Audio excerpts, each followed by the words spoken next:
Thank you all for coming. And tonight, what we're going to talk about today for you guys, sorry, um, we're going to talk. I'll start. Last week we spoke about Shaul and the build up of his reign, his solidification of his malchut.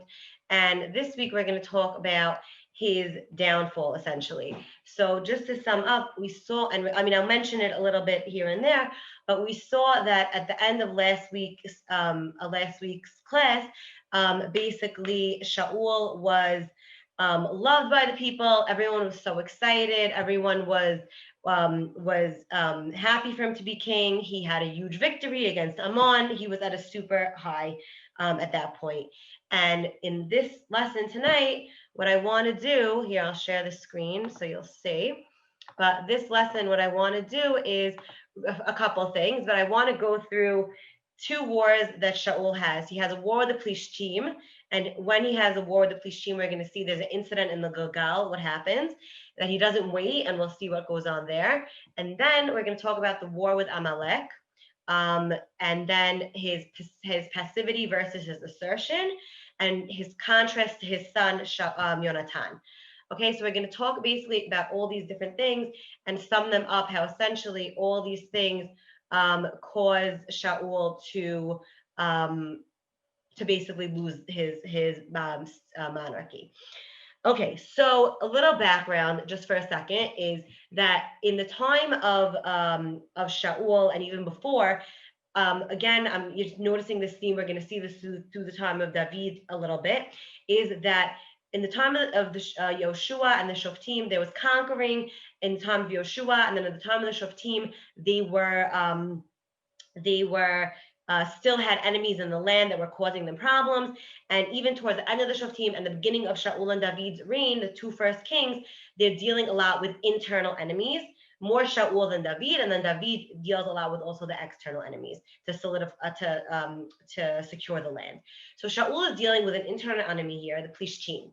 And basically, what's been happening, if you're part of the Israel at this point, is Plishtim are living in modern day Gaza area, like by the coast, and they're basically terrorizing Israel. They're controlling them. They controlled a lot of the agricultural infrastructure.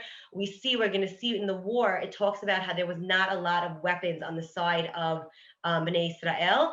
And the reason for that was that the Plishtim controlled all the sharpening devices for the agricultural tools, hence also not being able to have spears or knives or swords or anything like that for fighting. So there was very limited weapons, which was going to come up again in a little bit about that in the war. But basically, this is the background we're at. So now Shaul comes in as king. He has a victory against Ammon that we spoke about last week. And what he starts to do is what any king, not any king, but what many rulers would do is they're going to create a standing army, they're going to solidify their nation, and they're going to try to get rid of any problems that they have. So, he does that. He gathers an army, and he starts basically a rebellion against the Plishtim. And what happens is that we're going to see here is that it's not such a simple war. We're going to see that the Plishtim have a major, major, major advantage. They have cavalry, they have more weapons, they have more people, they have everything that looks like we're going to lose. And as we know, a war fought by Israel, as we see throughout Tanakh, the common theme is it's not about people, amount of people, or amount of weapons, or physical or military strength. It's about the connection and trust we have in God and Him helping us and relationship. Okay, so we're going to see that this is going to be a theme throughout the wars of Shaul and David and all the kings. But the people are very afraid because the people wanted a king to fight the wars, and now they're seeing that they're really at a loss here. Like it doesn't look like they're going to win, and the people start running away. They start getting scared, and what happens is Shaul, before this is a few parakim back already, when he met Shmuel, and Shmuel anointed him as king, he told him, here I have, this is, as you see, it's a split screen, so we're looking at the screen. This side is what Shmuel told Shaul, and this side is what happened. So we're going to see that in this war, which I gave in this war, there's a rebellion, everyone's getting scared, and they start hiding. The morale is starting to get low. The people are very afraid. And Shaul is in the Gilgal, and we see that he's there, and he remembers what Shmuel told him a little while back, where he told him, you're going to go wait in the Gilgal. I'm going to go to you.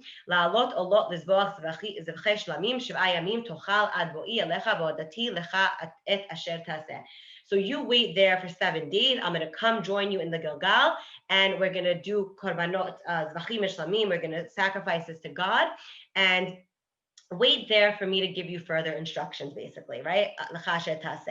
So now this is when it's happening. This is what he was talking about, Shmuel.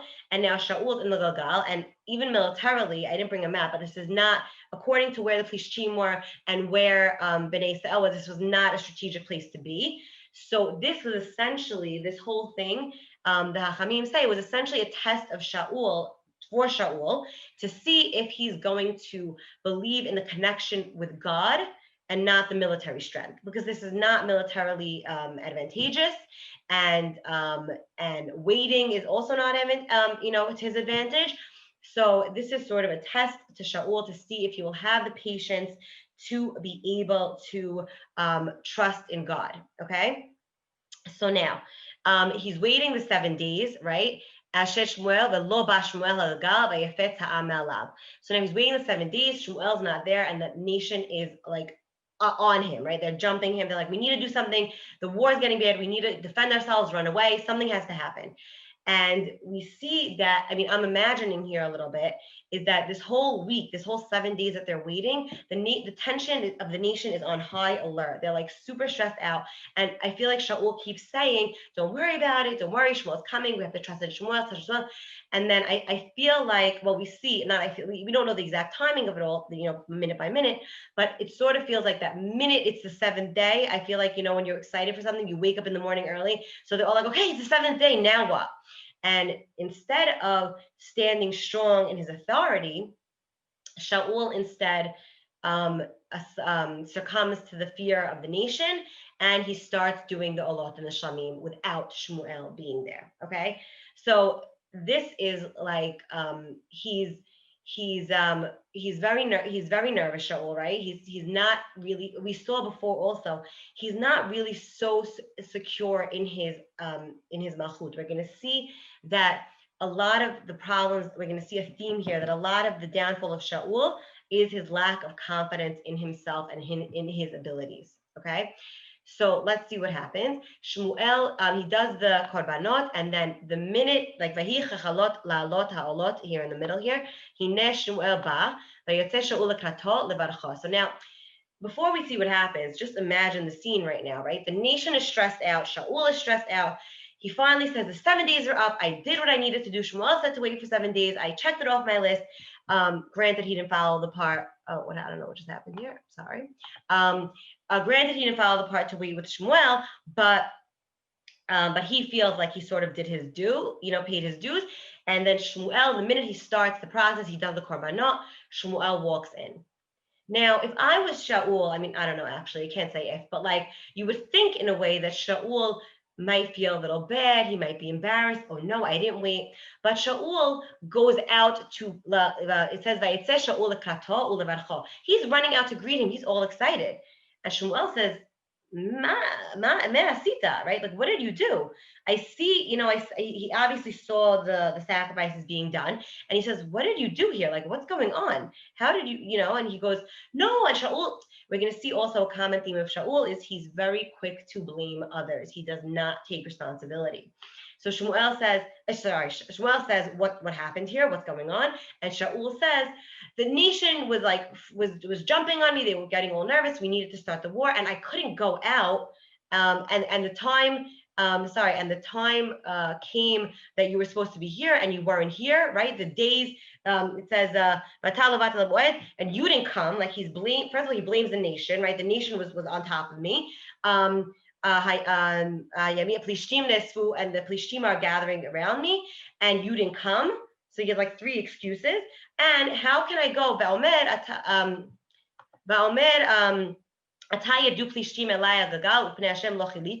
He's saying, I'm going to go now, go fight the Plishtim, and I'm not going to, grace the face of God, meaning do a korban for God. And and I couldn't wait, and I gave the korban.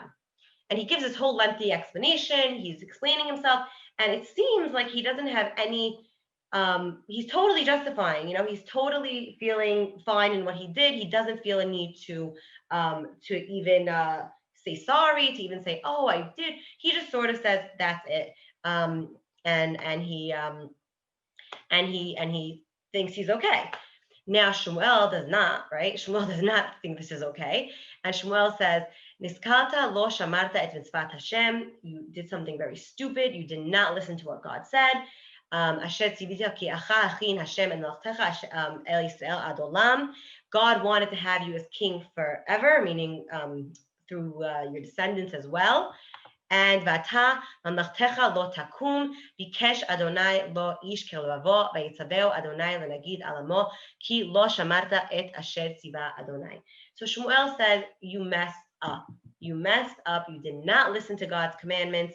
You had this potential to be king forever, meaning through your descendants, and instead you messed it up. God is going to pick someone else that listens to him. And now we see that this is end of discussion, because right after this, they continue with the war. So we're going to come back to this about how he essentially loses the malchut here, but we're going to come back to it later when he officially loses the malchut later, and we'll connect the two instances. But basically here, the theme that we see, which we'll continue to see throughout this war and the next, Shaul does not believe in his own assertion and his own authority. He is afraid of the people. He does not trust that God is going to help them in the war. He's very scared of the actual military situation, and he makes excuses for himself. Okay, so now also, by the way, there's a lot of I'm not going to go so into it. I'm just going to touch upon it because it's a little bit tangential, but just I thought it was interesting to touch upon. If anyone noticed, the story has a lot of similarities to the story of Chet HaEgel. So I'll talk about it for a second and bring some ideas, but I don't want to go too deep into it because it's not really the focus of tonight. But it's just interesting to note that a similar thing happened. Moshe, in Chet HaEgel, Moshe tells the people 40 days. The minute that 40 days comes, they run to Aharon, who's the leader at the time there, while Moshe is up on Har Sinai. They jump on him and get him crazy, and he makes the egel. Moshe comes down. What did you do? And made the egel, and it's a whole thing, right? And God did not. So the same theme here is that we see it's not necessarily the action that's the problem, because he was supposed to be doing korbanot. It's the fact that you didn't keep your word and you didn't have your faith in God and commitment to his word and his connection to you. So we see this is where we're at now with the war. Then we jump forward, and I didn't say the so excuses. Ra'iti ki nafata amalai atalo bata and plishtim nesfil. Right, he makes his excuses. Those are psukim. Now we see right after this he gets rebuked, and we see he's sort of frozen. Shaul, right? We see there's going to be a balance here of Shaul, not a balance, back and forth. Sorry, not a balance, a back and forth, a ping pong almost of Shaul being passive and then being ineffectively active. Okay, so we'll see what I mean by that in a second. So before he was just he was ineffectively active, right? He was active, but it wasn't the right action that he should have taken because he did the korbanot not at the right time. Now he becomes passive. So now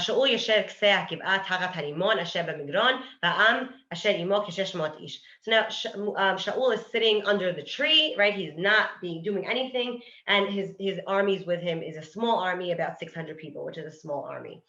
Then we see, in contrast to this, Vayhi hayom vayomer Yonatan ben Shaul. So Yonatan, the son of Shaul, who we'll talk about him a lot. He's actually one of my favorite people in the whole book because I think he's partially tragic, partially heroic. I just think Yonatan is Shaul's son. Let me talk about him for a second, and then we'll jump into the psukim about him. Yonatan is Shaul's oldest son. He is the one who should be king when after Shaul dies. He's the heir apparent. And we see throughout his life and his what he does in his life is that he really is in so many ways an ideal king, as opposed, like, all the faults of his father, he has as strengths. Okay, so we see that it's almost so tragic in a way that he was not able to be king, even though David Hamelech was king and he has all his great things as well, which we'll talk about when we get to him.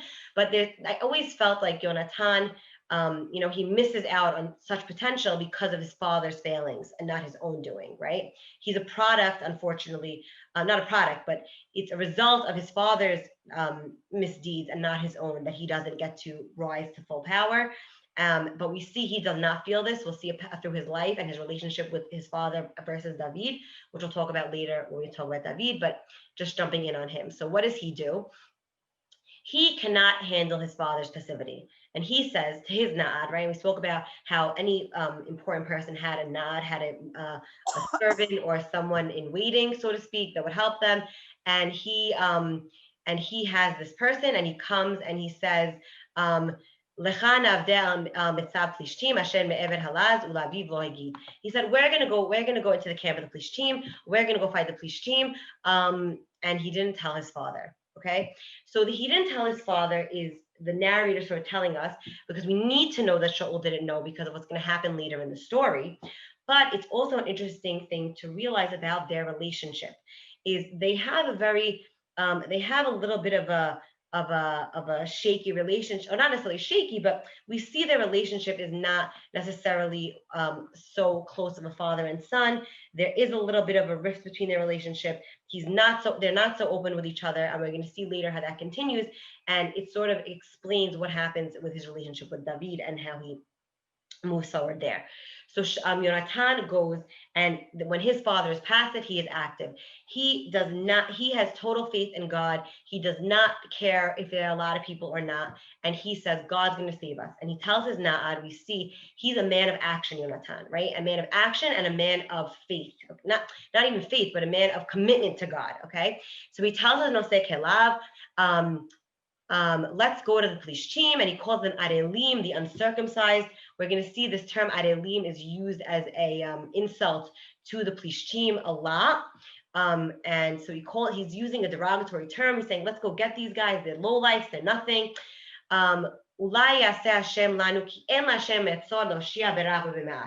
He says maybe God could help us win against the Plishtim, because who's God? He's God. What does it matter to God if we're a lot or a little? And he has full faith in God and his ability to help him win the war. So he goes and he says, before this, he makes a sign. Okay, Yonatan makes a sign, and he says, I'm going to call out, we're going to show ourselves to the Plishtim. He comes to show them, to see that they're reaching the camp. And he says, if they see us and they say, we will come to you, that means that it's bad and we're going to lose and we should run away. But if they say, come to us, that means we're going to win and God's going to help us defeat them. And they do say, come to us. And this was sort of a military strategy, because he knew that if they didn't feel confident, they wouldn't want to invite them up if they thought it was an ambush. They would want to come to be the ones going and not telling them to come. When they're telling them to come up militarily, it's very confident, because it's saying, I have enough confidence that you're going to come to my camp and I'm going to be able to defend myself. But this is not the case. They attack, they do a surprise attack. It becomes a whole they call it a mehumah. It becomes all craziness, and they're all stabbing each other, right? They all start killing each other. There's mayhem in the camp of the Plishtim. And again, Yonatan, it says, Vayoshia Hashem bayomahu et Israel, right? God's saving, right? Yonatan keeps saying God's going to save us, and God does save them. So now it's sort of like a split screen what's going on now, because we left Shaul sitting and in the camp, being inactive. Yonatan leaves the camp. He does this whole ambush. And imagining like what's going on is the scene is Shaul is sitting with the people in his camp, and he sees this mayhem, all this chaos going on in the camp of the police team, and he says, "What's going on?" So now we see that we saw this before. It was mentioned. I didn't say it. Sorry. The Urim V'Tumim was in the ephod. Sorry, the ephod, the Urim V'Tumim. They would be able to ask God. The Kohen war was in the camp, and they were able to connect to God and ask. They were able to ask God, and he doesn't ask God before the Shaul. He sort of takes his own initiative, which is part of the problem as well. He has the ability to connect to God, and he doesn't. And then when he sees this craziness going on in the camp, he says, get the I don't know what this means. Sorry. No, how do I cancel this? No. Sorry. Okay. Oh my God, Yosef! Sorry, 1 second. Okay. Yosef, so could you come here a second? Oh, sorry. 1 second. I don't know why this, I don't know if you see this, but sorry. What happened? There's some pop-up here that I can't move. Okay. Whatever, I moved it. Okay. Anyway, sorry. Basically, sorry, I'm on a different computer and it just makes me feel like I can't do anything. My computer is broken, but okay. Anyway, okay, so he calls Urim V'Tumim, and he that's the Aaron to ask, and he says to the Kohen, start asking what to do. And as he sees that there's more chaos in the camp, he says, forget it, esof yadecha. It says, stop using your hands, stop asking God, and he gathers the nation to go to the war. So again, we see that Shaul is getting militarily swayed and by the people and not by his connection to God. Okay, now we see again this flip-flop between action and passive. And he then goes, after his passivity, he goes to action, and they start winning the war, right? And then in the middle of the war, he tells the people, no one should eat now.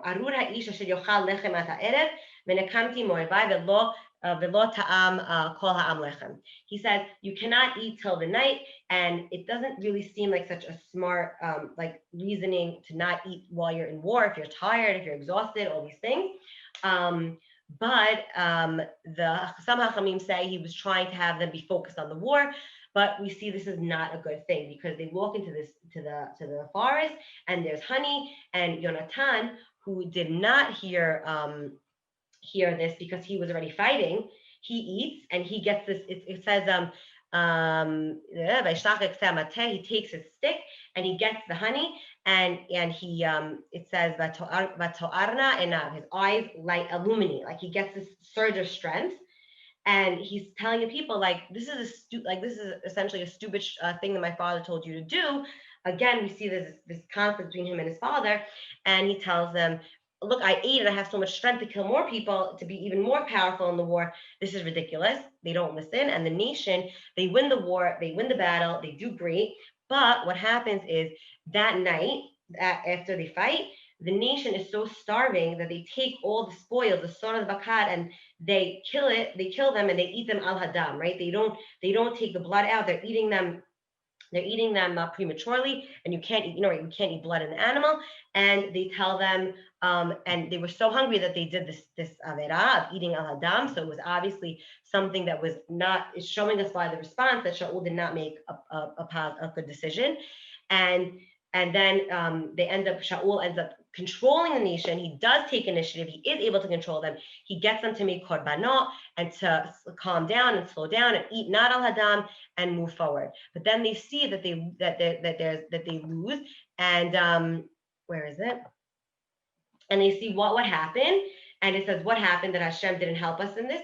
Oh, sorry, where is it? And they see that where is it? 1 second. That Yonatan is the one that broke the shvuah, and that's why it was bad. So they said, Shaul says, oh, okay, we have to kill Yonatan. Like, he's jumping to kill his son because of that. And he says, then the people say, no, we're not going to do anything to Jonathan because God helped us win this war of Plishtim, and um, and this is a precedent that Shaul had with Ammon when he said not to kill the people, the Bnei Belial, after the war of Ammon. Okay, and sorry, this is after. Okay, so basically, to sum up here with this war, because we're going to move on to the next war, is we see Shaul does not have patience. He has a lack of, he jumps from passive to ineffectively active, and he is unable to assert his authority in the proper time. He can assert it at times, we see, because he does stop the people from eating al-hadam, but he does not do it at the right time. So now we see another war, okay? We see now the next war happens, and Shmuel tells Shaul, God made you king. I'm just looking at the time. Yeah, I think we'll have enough time to do this. God made you king, and now we have a king, we have to fight Amalek, okay? So there's a lot of things about why Amalek is so bad. I'm going to just give a short summary of why. Basically, Amalek was the first nation to attack us after Yetziat Mitzrayim, and they are basically the antithesis of what we stand for, because we stand for a connection with God and building a relationship with God. And Amalek basically says, no, you can't really build a relationship with God. And because what gives them the strength and the confidence to fight us right after the Yetziat Mitzrayim? Every nation was scared of us. Every nation said, well, look, God is helping these people. We cannot fight against them. But then Amalek fights us. So they basically say, no, you don't really have such a big connection with God. We're going to fight you. So we have to go fight Amalek. And Shmuel says very explicitly, et Amalek v'charamta et kol asher lo. He gives very explicit direction. Destroy everything. Lo tachmol v'amit me'ish v'ad isha me'olev v'ad yonek mishor v'ad seh migama v'ad chamor. Right? Destroy everything. Okay? So if you were Shaul and you had a Gilgal incident, when you didn't listen to exactly what Shmuel said, and you saw that he said you're losing your malchut, you would think he would listen. But again, he does not. He is swayed. And before that, before the war starts, Shmuel tells the Keni, who's the descendants of Yitro, the father-in-law of Moshe, that they live near Amalek. He tells them to leave so they don't get killed get involved in the battle. And we see the contrast of the evil of Amalek and the greatness, the kindness of the Keni. So we see that the kindness is repaid and they get saved from the war. So now Shmuel tells him, don't have any chamla, don't have any mercy on anything, kill everyone. Okay, sorry. So he tells him, no, we cannot run. He ends up having mercy on Agag and on the good son, the good son of Bakar, sheep and cows. And when Shmuel, on the night before, God tells Shmuel he did not listen, he's going to lose his malchut. This is from God now, right? Before Shmuel only said it. Then Shmuel comes and tells him, what did you do? And Shmuel says, no, I did what God asked me, right? And he says, no. What do I hear? He tries to give Shaul a chance to redeem himself. And again, he makes excuses, right? He says, no, I saved Agag so we could kill him and make a spectacle of it. And we wanted to give the korbanot from the son. And he tells him, this is the key line of the whole thing. Halo im katon ata be'enecha rosh shivtei Yisrael ata. If you think you're small in your eyes, then everything's off. You're the head of the Shvatim of Israel. God made you king, and you're not listening, and you're not asserting your authority. You're being swayed by these people. You're telling the people, you're blaming the people. You're saying the people wanted to do it, right? He told the people. And we see that this, Asher Shamati b'kol ha'am, lizboach la'Hashem, like he's making all these excuses. And then Shmuel says, Chafetz la'Hashem ba'olot uzbachim, kishmoa b'kol Hashem. God doesn't want your sacrifices. God wants you to listen to him. He gave you a commandment. Listen to him. And because of this, he says, and finally, Shaul says, Chatati, and I sinned, and come with me and go in front of the nation to kill Agag and make this whole, save face, basically. Shmuel says, no, I'm not going to do this. You did the wrong thing. You lost your malchut. And then Shaul grabs his coat, rips his coat, and it's like a whole crazy scene because Shmuel's like, the way you ripped my coat, the way the coat is ripped, is the way your malchut is going to be ripped. And it's totally ripped from you. And Natati laracha tov mecha, it's going to be given to someone better than you. And he says again, Chatati, please come with me. Finally, Shmuel says, I will come with you. And they kill Agag in front of the nation. And Shmuel kills him, not Shaul, which is important in a second why. And they basically, it ends with saying that they never really saw each other again because Shmuel felt so bad about the failure of Shaul. So now two things I want to point out and connect the two wars with is in the first war, right? Shmuel tells him after he doesn't wait in the Gilgal, you lost your malchut for not listening. And here again he says it, and Shaul seems so much more scared by this, right? He's fighting with him, he's trying to redeem himself. So what's the difference? Is that in the Gilgal, he wasn't listening to the words of the Navi. Here, he didn't listen to the words of Hashem outright, that God commanded this. And because he didn't listen to the words outright of God, of commanding of the killing of the Amalek, he really loses it, and he knows there's no more chance of him redeeming himself.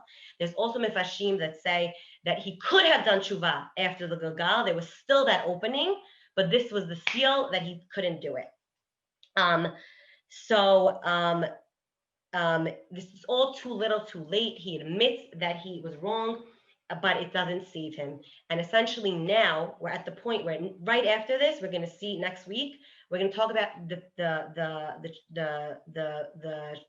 anointing of David and how David already is being chosen as the next king, right after this event. So there's really no turning back at this point, and we're going to see also the people don't know that David is chosen yet. We'll talk about this more next week, but it's going to play out. They have a feeling of what's going to happen throughout, that Shaul's malchut will not be standing. So to sum up, I want to sum up two things as we see that the main failure of Shaul is I think to me is this main pasuk. He had all the potential to be the king, but he did not see it in himself. We see when he had the confidence to do it after the victory, he takes action and he makes the nation do a shvuah that they're not going to eat. And he is able to stop the nation from eating al-hadam. He's able to take the initiative when he feels the confidence that he can. But when he doesn't feel confident and he's afraid and he doesn't have that connection with God, he gets stepped on by the nation and blames the nation and blames others and doesn't take his responsibility. So, and we see in contrast to that, Yonatan, his son, is man of action, a man of faith. We're going to talk about him more as we talk about David as well. He's a very important character. Just to end with a point from Megillat Esther, which I think Esther, in a way, Esther is a descendant of Shaul, right? She's from Binyamin, and Haman is a descendant of Agag, of Amalek. And I feel that this is a tikkun for Shaul's mistake, because what happens? We see in Esther, Magedet Moladeta, ve'ama kasher tziva alea Mordechai, ve'et ma'amad Mordechai Esther osa kasher hayta ve'omenet oto. Esther does not say in the beginning of the Megillah, when she marries Ahashverosh, she does not say that she is Yehudi, because Mordechai told her to keep it quiet. And this is a snut of Esther, waiting for the right time to reveal the information. We spoke about this before, about snut not only being about clothing, but about revealing at the right time and concealing in order to reveal, to make the biggest impact. And we see here, I bought the bluish Shaul. Shaul, this is the snut of Shaul that was positive. Right? When it wasn't the time to talk about his malchut, he didn't say it. And then we see with Esther, well, first we see with Shaul, when the Bnei Belial were embarrassing him after he was appointed king, and he should have asserted his authority and not been passive and sanua. It says, Lomin vahi kemacharish, got cut off there, kemacharish. And instead, when she's at the turning point in Megillah of what to do with going to Achashverosh, and it says, And Mordechai, she says, I can't go because he didn't call me. It says, im charesh tacharishi, right? That same language, macharish, charesh tacharishi. Mordechai says, if you stay quiet now, right? This is also like a Yonatan type of character. Mordechai telling her, God's going to save us. It's not about you, right? It's not about your personal feelings and your personal fears. God's going to save us somehow. But you're going to get lost in the mix if you don't do this. He's telling her essentially what Shaul needed to be told. He's telling her, you have the choice now to act or to not act. You have the choice now to reveal the important information that needs to be revealed at this time to use this new to your advantage and take this information that you concealed and reveal it for the biggest impact. And don't be a macharish and assert your authority as queen, right? He got the malchut, and take on that role fully, right? This is in contrast to Shaul being katon be'enecha, being small in his own eyes. So I think here instead is a tikkun for Shaul's lacking of confidence in himself and lacking of assertion in the right moments. So this is essentially his downfall. Next week, we're going to talk about the rise of David as Melech, and then all the conflict that he has with Shaul through his life. So I'm sorry for the technical difficulties. I'm a different computer. I hope it was clear. I hope you enjoyed. There's any questions, I'm here to take any questions. And thank you for coming. And I hope to see you next week. Thank you. Thank you for coming. It was great. Thank you.